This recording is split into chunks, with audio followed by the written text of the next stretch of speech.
நடைபெற இருக்கும் குரு பெயர்ச்சியின் பலன்கள் எவ்வாறாக மேசராசி அமையப்பெறுகிறது என்பதை காண்போம். இந்த குரு பயிற்சி 3ஆம் இடத்துல வரக்கூடிய குரு பகவான் நமக்கு இருக்கக்கூடிய பேராற்றலை வெளிக்காட்டி அதுலேருந்து இருக்கக்கூடிய அந்தஸ்தை உயரத்திற்கான மன வலிமையை தருவார். வேற என்ன வேணும்? நியாயமாக நமக்கு கிடைக்க வேண்டிய பொருள்கள் இது நாள் வரை வராமல் இருந்ததெல்லாம் வரணும், வந்துடும். அந்த வரக்கூடிய அந்த பொருளை சரியான முறையில் நம்ம முதலீடு செய்வோம். அந்த முதலீடு செய்யும்போது அந்த முதலீடுக்கான பலன்களை நம்ம பார்ப்போம். சரி, இது ஒரு பக்கம். இவங்களுடைய குடும்ப சூழலில் அண்ணன் தம்பிகளுக்குள்ளே இருக்கக்கூடிய பார்ட்டிஷன் ஆகக்கூடிய வாய்ப்புகள். ஏன்னா ரொம்ப நாளும் ஆகணும், ஆகிறதுக்கு வாய்ப்பு இருக்கா? இருக்குது. நான் கவலைப்படாதீங்க, நல்லாவே இருக்கும். இதனால 2ஆம் வீட்டில் இருந்த ஒரு சூழலை 3ஆம் வீட்டில் இருக்கும்போது ஒரு எடுக்கக்கூடிய முடிவுகளில் நமக்கு அனுகூலத்தை கொடுக்கும். வணக்கம் நேயர்களே. ஆதியந்தம் டிவி நேயர்களுக்கு நடைபெற இருக்கும் குரு பெயர்ச்சியின் பலன்கள் எவ்வாறாக 12 ராசிகளுக்கு அமையப்பெறுகிறது என்பதை காண்போம். முதலாவது ராசி மேசராசி. இந்த மேசராசியை பொறுத்தளவில் மேசராசிக்கு எவ்வளவு காலம் அப்படிங்கிறதுல நியாயமாக மேசம் அப்படின்னா 2ஆம் இடத்துல இருந்தார். இந்த 2ஆம் இடத்துல இருக்கிறவர் 3ஆம் இடத்துக்கு போக போகிறாரு. அதாவது மே மாதம் 15 வைகாசி 1ஆம் தேதியிலேருந்து. வைகாசி 1ங்கிறதே விசேஷம். விஷ்ணுபதி புண்ணிய காலம்னு சொல்லுவோம். அது ரொம்ப விசேஷம். வைகாசி அப்படிங்கும்போது நிறைய சுபகாரியங்கள்லாம் நடப்பதற்கு அந்த மாதம் தேர்ந்தெடுக்கப்பட்ட மாதம். அந்த அடிப்படையில் அவர் வைகாசி 1ஆம் தேதியே தமிழ் கணக்குப்படி வைகாசி 1ஆம் தேதி குரு பகவான் நல்ல நிலையில் குறிப்பாக மிதுனத்தில் போகிறார். காலபுருஷ தத்துவப்படி மேஷராசி அப்படிங்கிறது முதலாவது ராசி. முதலாவது ராசிக்கு 3ஆம் இடத்துல போகக்கூடிய குரு பகவான் எப்படி பலனை தருவார்? 2ஆம் இடத்துல தனகாரகன் தனத்தில் இருந்தவர் 3ஆம் இடத்துக்கு போகிறார். 3ஆம் இடங்கிறது என்ன? தைரியஸ்தானம். தன்னுடைய பராக்கிரமங்கள், வெற்றி வாய்ப்புகள், புகழ், கீர்த்தி, அந்தஸ்து உயர்றது, இதற்கான வாய்ப்புகள், சகோதரம் தத்துவம், இதெல்லாம் எப்படி இருக்கும் அப்படிங்கிறது தான் பொதுவான ஒரு விஷயம். 3ஆம் இடத்துல இருக்கிறது குரு நல்லது பண்ணுவாராங்கிற கேள்வி கேட்டால் நல்லது பண்ண மாட்டார். 3 அவருக்கு விசேஷம் இல்லை, 6 விசேஷம் இல்லை அப்படின்னா இப்போ லக்னத்தில் இருந்தார், ராசியில் இருந்தால் விசேஷமா? ஸோ இதெல்லாம் இந்த மாதிரி நம்ம பொருள் கொடக்கூடாது. ஏன்னா என்ன விசேஷம் அப்படின்னா கேந்திரஸ்தானம்னா என்ன ஆகிடும்? 1, 4, 7, 10 அப்படிங்கிறது. அப்போ ராசியில் இருக்கக்கூடியவர்கள் குரு பகவான் எந்த மாதிரி பலனை தருவார் அப்படின்னா அதெல்லாம் வழக்கமாக குரு பயிற்சி இப்போ நமக்கு நடக்குது. இந்த குரு பயிற்சி 3ஆம் இடத்துல வரக்கூடிய குரு பகவான் நமக்கு இருக்கக்கூடிய பேராற்றலை வெளிக்காட்டி அதுலேருந்து இருக்கக்கூடிய அந்தஸ்தை உயரத்திற்கான மன வலிமையை தருவார். வேறு என்ன வேணும்? வேறு ஒன்றுமே வேண்டாம். மன வலிமைங்கிறது என்ன? நம்ம இது நாள் வரை தயங்கிட்டு இருந்த ஒரு பல விஷயங்களை நாம் அந்த தயக்கம் இல்லாமல் செய்வோம். அப்போ தயக்கம் இல்லாமல் செய்யும் பொழுது என்ன கிடைக்கும்? நமக்கு என்ன கிடைக்கணுமோ அது கிடைக்கும். நம்ம என்ன எதிர்பார்ப்போம்? ஒவ்வொருத்தருக்கும் ஒவ்வொரு எதிர்பார்ப்பு இருக்குது. ஒருத்தருக்கு பொருளாதாரத்தில் பெரிய முன்னேற்றம் ஒன்று இருப்பார், ஒருத்தருக்கு பதவி ஆசை இருக்கும், அவருக்கு முன்னேற்றம் ஒன்று. சிலருக்கு நிறைய விஷயங்கள் குடும்பத்தில் இருக்கக்கூடிய பிரச்சனைகள் தீர்ந்து நம்ம ஒரு மன அமைதியை பெறணும் அவங்களுக்கு. ஆக நமக்கு அந்த பேராற்றல்ங்கிறது மன வலிமையை தரக்கூடிய வாய்ப்புகள் கண்டிப்பாக இந்த 3ஆம் இடத்துல வரும்பொழுது அந்த மன வலிமையை கண்டிப்பாக மேசராசிக்கு தருவார். வேறு என்ன வேணுமே? ஏன்னா பாக்கியஸ்தானத்தை பார்க்குறாரு. இப்போ பார்வையின் போது அவருக்கு 7ஆம் பார்வையோ 9ஆம் வீடுங்கிற மேசராசிக்கு 9ஆம் வீடுங்கிற தனுசை பார்க்கறதுனால அந்த ஆற்றலை தரணுமா இல்லையா? அந்த ஒரு தைரியம் வந்தாலே நமக்கு அதுக்கான சூழல் வந்துடும். அப்போ நியாயமாக நமக்கு கிடைக்க வேண்டிய பொருள்கள் இது நாள் வரை வராமல் இருந்ததெல்லாம் வரணும், வந்துடும்.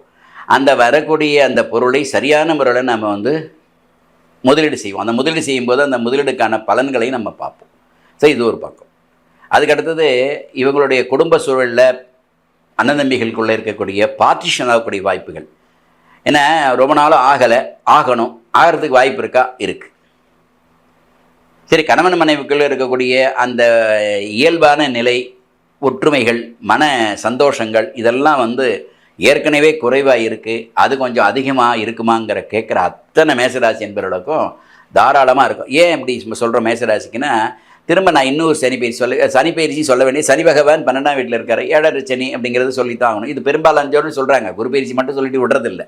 இப்போ குரு பயிற்சியை அடிப்படையாக வச்சு பார்ப்போம். சனி 12ல் இருக்கிறாரு. சனி 12ல் இருந்தால் விரயத்தை கொடுப்பாரு. விரயத்தில் இருக்கும்போது அவருக்கு உறங்குற மாதிரியும் சொல்ல ஆரம்பிக்கிறதுனால அதையும் சொல்ல வேண்டிய கட்டாயம் இருக்குது. ஆகினால இந்த சூழலிலேருந்து நம்ம மாறுபட வேண்டியது, குரு பகவான் நமக்கு அனுகூலத்தை தர்றதுக்கு 3ஆம் இடம் சரியான இடமா அப்படின்னா சரியான இடம்தான், கவலைப்படாதீங்க, நல்லாவே இருக்கும். இதனால 2ஆம் வீட்டில் இருந்த ஒரு சூழலை 3ஆம் வீட்டில் இருக்கும்போது ஒரு எடுக்கக்கூடிய முடிவுகளில் நமக்கு அனுகூலத்தை கொடுக்கும். ஜோதிட பார்வைங்கிறது அவங்களுக்கு வித்தியாசப்படும். நான் ஒரு மாதிரி சொல்லுவேன், வேற ஒரு ஜோசியர் வேறு மாதிரி தான் சொல்லுவார். 2 பேரும் ஒரே மாதிரி சொல்லணுங்கிறது இறைவன் விதிக்கப்படலை. இது இல்லை, இன்றைக்கி இல்லை, ஜோதிடம் தோன்றிய நாள்லேருந்து இதுதான். அதனால் என்னுடைய கண்ணோட்டம், குரு பகவான் 3ஆம் வீட்டில் இருக்கிறாரு, பாக்கியத்தை பார்க்குறாரு. இப்போ பாக்கியம்னா அண்ணன் தம்பிக்குள்ளே ஒரு சுமூகமான ஒரு சூழல் உருவாகணும். அதற்கு அடுத்தது இந்த குடும்பத்தில் இருக்கக்கூடிய அந்த சொத்து பிரிவினைகள்லாம் கரெக்டாக நடக்கணும். அது ஒரு பக்கம் நடக்குமா அப்படின்னா நடக்கும். அப்போ கொடுக்கல் வாங்கலில் நிலுவைகள் இருந்த பணங்கள்லாம் சரியான முறையில் வரும். அந்த வந்தால் மனமகிழ்ச்சியை கொடுக்கும். இதுக்கு தொடர்ந்து 1 வருஷன்றதுனால 1 வருஷம் பலனுங்கும்போது ஏதோ 2 வார்த்தையில் பண்ணிட முடியாது. நம்ம நிறைய நாள் வீடு கட்டிகிட்டு இருப்போம். அந்த வீடு கட்டக்கூடியது நமக்கு சரியாக கம்ப்ளீட்டாக இன்கம்ப்ளீட்டில் இருக்கிறதெல்லாம் கம்ப்ளீட் ஆகக்கூடிய வாய்ப்புகள் இருக்குது. நீண்ட நாளாக பைசல் ஆகாத பல பிரச்சனைகள் பைசலாகும். நிலப்படங்கள் வீடு வாங்கக்கூடிய வாய்ப்பு இருந்தவங்க அந்த வீடு இன்னைக்கு அமையலை, நிலங்கள் அமையலை, மனைகள் அமையலை அப்படிங்கிறவங்களுக்கு மனை அமையறதுக்கான வாய்ப்பு. என்ன ரீசன் அப்படிங்கிறதுக்கான ஒரு காரணம் இருக்குது. அப்படி பார்க்கும்போது குரு இருந்து எங்கே பார்ப்பார் அப்படின்னா, நியாயமாக கும்பத்தை பார்ப்பார். கும்பங்கிறது உங்களுக்கு 11ஆம் வீடு, லாபஸ்தானத்தை பார்க்கக்கூடிய வாய்ப்புகள். குரு எந்த காரக தத்துவம் அப்படின்னா மேஷராசிக்கு 9, 12க்கு வேண்டியவர்.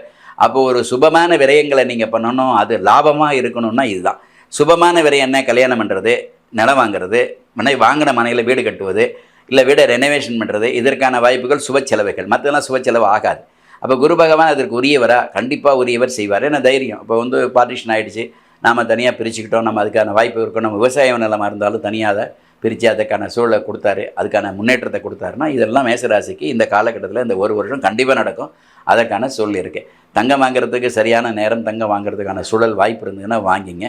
நிறைய க்ஷேத்திராலயங்கள் போகக்கூடிய வாய்ப்புகள். அதுக்கடுத்து மகான்களை சந்தித்து மகான்கள்கிட்ட இருக்கக்கூடிய இந்த பேர், அந்த புகழ், அந்தஸ்துக்கு நாம் அவங்களுடைய ஆசீர்வாதங்களை, அனுகிரகங்களை பெற வேண்டிய கட்டாயம் இருக்குது. அதை நிலைநிறுத்தி கொள்ள வேண்டிய கட்டாயத்தில் இருக்கும்போது பல க்ஷேத்திராலயம், குறிப்பாக குரு ஆலயங்களுக்கெல்லாம் போயிட்டு வர்றது நல்லது. குருமார்களை சந்திப்பது நல்லது. குருமார்களோட ஆசீர்வாதம் வாங்குவது மிகச்சிறப்பானது. வாய்ப்பு இருக்கிறவங்க அவங்களால என்ன தர்மம் பண்ண முடியுமோ அந்த தர்மத்தை செய்வது மிகச்சிறந்த ஒரு பலனை தரும். அதனால் இந்த குரு பயிற்சி அனுகூலத்தை தரும். எல்லாருக்கும் எல்லா விதமான சுகங்களை பெறுவீர்கள் என்ற அடிப்படையில் மேஷராசி என்பவர்களுக்கு குரு பயிற்சி வாழ்த்துக்கள்.